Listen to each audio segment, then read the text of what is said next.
Venâncio Mondlane atravessa as portas do parlamento alemão com uma postura firme, envolto num silêncio que diz mais que 1000 palavras. Ali, onde tantos líderes do mundo já deixaram as suas pegadas, é agora ele, um político moçambicano controverso, que caminha entre colunas imponentes, num cenário onde poucos da política nacional imaginariam vê-lo. O simples facto de ter sido oficialmente recebido por uma comissão parlamentar já carrega um simbolismo político que ressoa em Maputo com uma intensidade difícil de ignorar. Mondlane não chega como mero visitante. Ele chega como alguém que carrega denúncias, que carrega acusações graves nas costas, mas também como alguém que está disposto a enfrentar o sistema que considera opressor. A sua presença naquele espaço europeu representa não apenas um desafio à narrativa dominante em Moçambique, mas também uma tentativa de internacionalizar a sua luta, buscando legitimidade fora das fronteiras nacionais. O protocolo respeitado, o diálogo reservado com membros da Comissão de Direitos Humanos e até a fotografia oficial tirada à entrada do edifício são sinais que, para muitos, soam como uma validação. Ao discursar, com voz controlada, sem pressa, Mondlane vai construindo o seu argumento como quem lança pedras sólidas contra a muralha de silêncio que diz existir em Moçambique. Menciona as acusações que enfrenta: apologia ao crime, incitação ao terrorismo, tentativa de desordem institucional, mas rebate com firmeza, afirmando que tudo não passa de uma campanha política para inviabilizar a sua candidatura nas próximas eleições.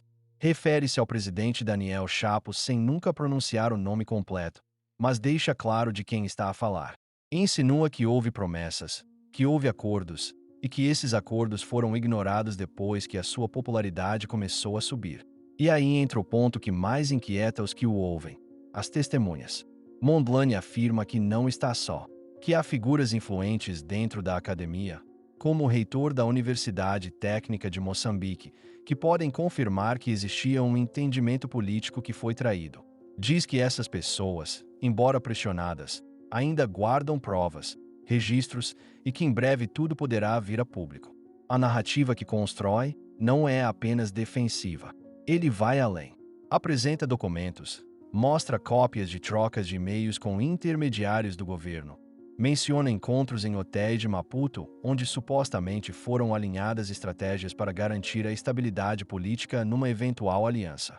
Tudo isso, segundo ele, foi descartado pelo poder central quando percebeu que ele, Mondlane, não aceitaria ser apenas um adereço decorativo. Nesse momento do discurso, o ambiente no parlamento alemão muda. Alguns deputados olham uns para os outros. Um silêncio tenso instala-se. Já não é apenas um político africano em visita de cortesia.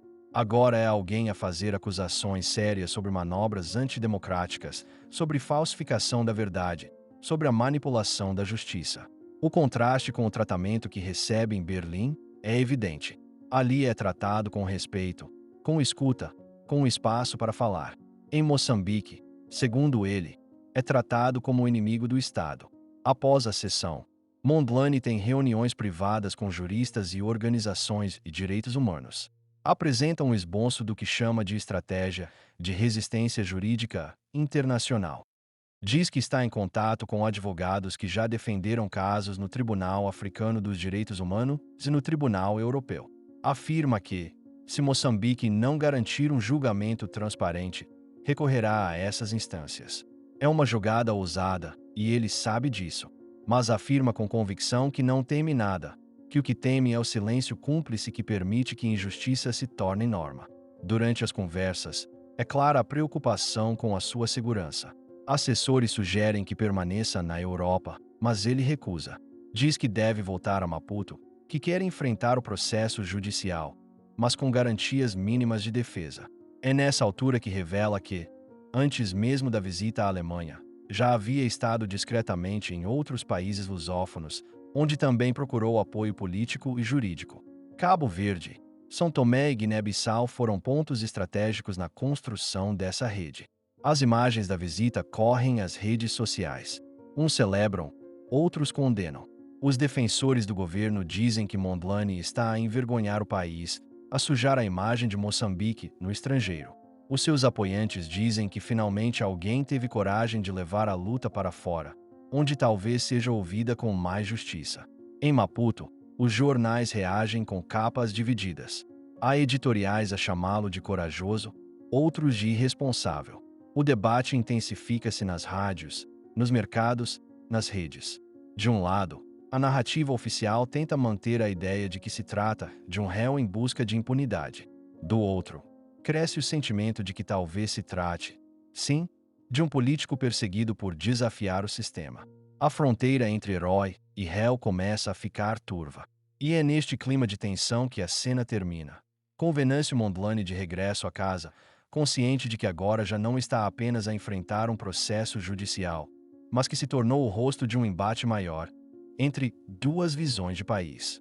Ao pisar novamente em solo moçambicano, o rosto de Venâncio Mondlane carrega uma mistura densa de cansaço e determinação. O ambiente político está inflamado. A visita ao parlamento alemão ainda ecoa nas redes sociais e nos corredores do poder. O governo central, por sua vez, acelera os mecanismos institucionais para dar resposta aos movimentos de Mondlane. Convoca a Procuradoria-Geral da República, reforça o discurso de que as suas ações no exterior constituem traição à pátria e, internamente, prepara terreno para um julgamento que promete ser altamente mediático. Mas Mondlane não se intimida. Mantém a agenda intensa de encontros, discursos e visitas a comunidades onde continua a partilhar a sua versão dos factos.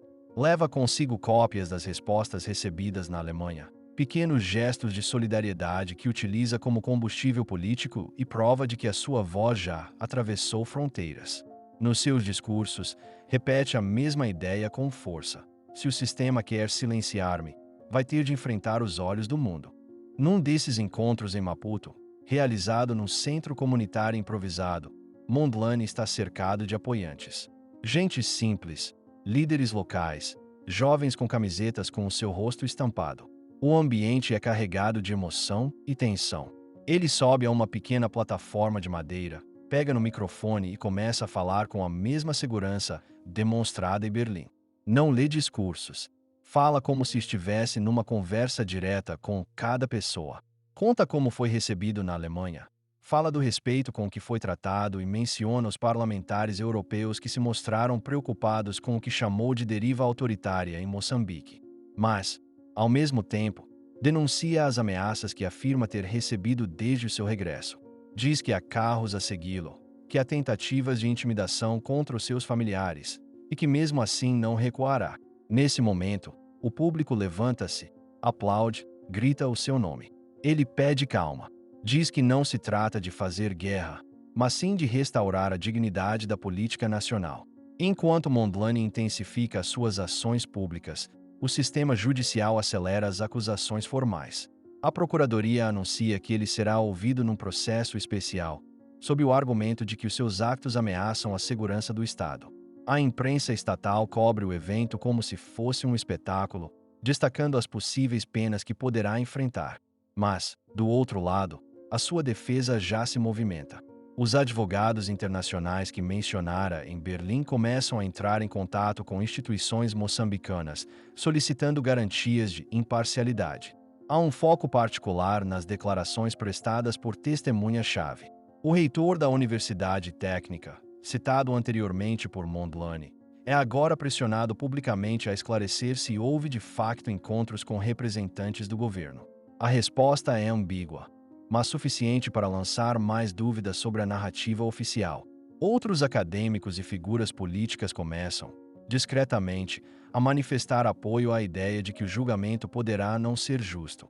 Surgem textos de opinião, debates na televisão, lives nas redes sociais. O país mergulha num clima de suspeita e polarização.